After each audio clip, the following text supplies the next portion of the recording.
Franchement, dans un classement de logiciels de rendu d'architecture pour produire des rendus d'architecture d'intérieur, personnellement, si on veut parler de bons logiciels, moi je vais classer InMotion parmi les bons logiciels parce qu'il y a eu des récentes mises à jour et en termes de qualité, selon celui qui sait toucher le logiciel, vous arrivez vraiment à produire des très beaux rendus d'architecture d'intérieur avec InMotion. L'interface est assez simple, assez intuitive, sans parler du fait que InMotion est gratuit téléchargeable sur internet. Maintenant, si on veut parler de terrible, en termes d'interface, avouons quand même que 3ds Max pour l'apprentissage n'est pas le plus facile, n'est pas le plus aisé à apprendre.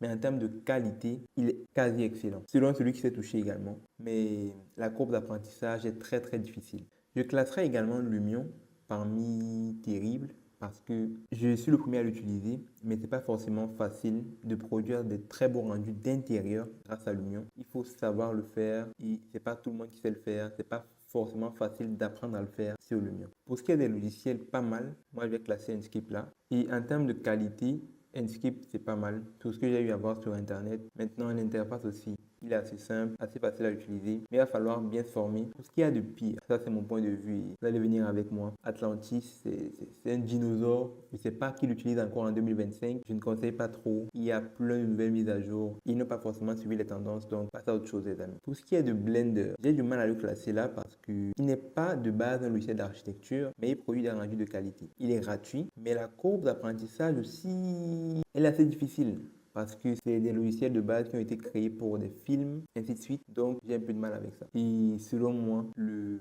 best en termes de prix, c'est gratuit. En termes de qualité de rendu, si vous savez y faire, vous pouvez être très bon, sinon excellent. En termes de rendu d'intérieur en particulier. Et en termes de vitesse de rendu d'intérieur et courbe d'apprentissage, Dessin Render, de loin.